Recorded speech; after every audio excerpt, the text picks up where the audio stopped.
શ્રી સ્વામિનારાયણ ભગવાનની જય. પરમ પૂજ્ય ધર્મ ધુરંધર 1008 આચાર્ય શ્રી અજેન્દ્ર પ્રસાદજી મહારાજની જય. પરમ પૂજ્ય ધર્મ ધુરંધર 108 ભાવિ આચાર્ય શ્રી મૃગેન્દ્ર પ્રસાદજી મહારાજની જય. તમેવ માતા ચ પિતા ત્વમેવ બંધુ સખદા ત્વમેવ વિદ્યા દ્રવિણમ ત્વમેવ સર્વ મમ દેવ દેવ. સર્વોને મારા જય શ્રી સ્વામિનારાયણ. આજે હું તમને માતા પિતા વિશે થોડું કહેવા માંગુ છું. માં એટલે શું? માં એટલે સાક્ષાત પ્રેરણા મૂર્તિ. માં એટલે શિક્ષકોની શિક્ષક. માં એટલે સર્વસ્વ. એવું માનવામાં આવે છે કે ભગવાન બધાની જોડે નથી રહી શકતા, તેટલા માટે તેમને માતાને આપણી પાસે મોકલ્યા છે. માતા એ સારા માર્ગદર્શક પણ છે. તેથી એ પોતાના બાળકોને હંમેશા શું સાચું તે શું ખોટું તે શીખવાડે છે. માતા તો ભગવાનનું બીજું સ્વરૂપ છે. માતા માટે તો જેટલું કહીએ એટલું ઓછું છે. ગણેશ પુરાણમાં પણ લખ્યું છે કે તમે માતા પિતાની સેવા કરો એટલે આખી પૃથ્વીની પ્રદક્ષિણા થઈ જાય. માતા માટે તો જેટલું કહીએ એટલું ઓછું છે.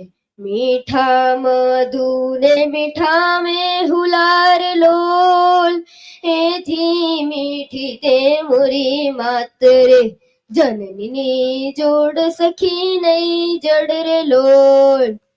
કવિ દલપત રામે પણ ખૂબ જ સરસ લખ્યું છે. મને દુખી દેખી દુખી કોણ થાતું, મહાહેત વાળી દયાળી જમાતું. આ તો મેં તમને માતા વિશે કીધું. હવે હું તમને પિતા વિશે થોડું કહેવા માંગુ છું.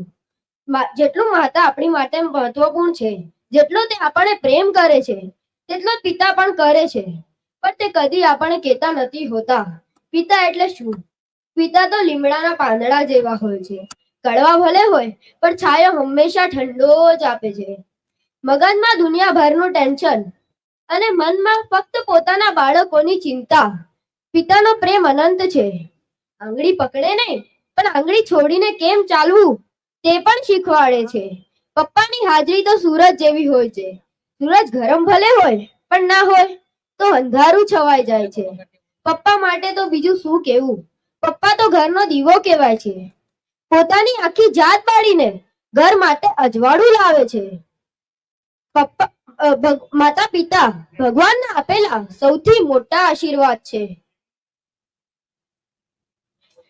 ભગવદ ગીતામાં પણ લખ્યું છે, સર્વ તીર્થ માહી માતા, સર્વદેવ માહી પિતા, માતર્મ પિતર્મ તસ્મત સર્વયેતન પૂજ્યે.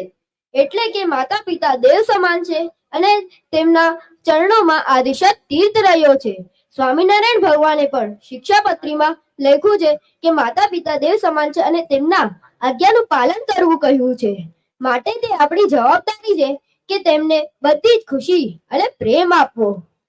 ભક્તો, તમને ખબર છે આપણે ખૂબ જ ભાગ્યશાળી છે કે આપણને સ્વામિનારાયણ ભગવાન તો મળ્યા જ છે, પણ સાથે સાથે મા સમાન માતુશ્રી અને પિતા સમાન આચાર્ય મહારાજ શ્રી પણ મળ્યા છે.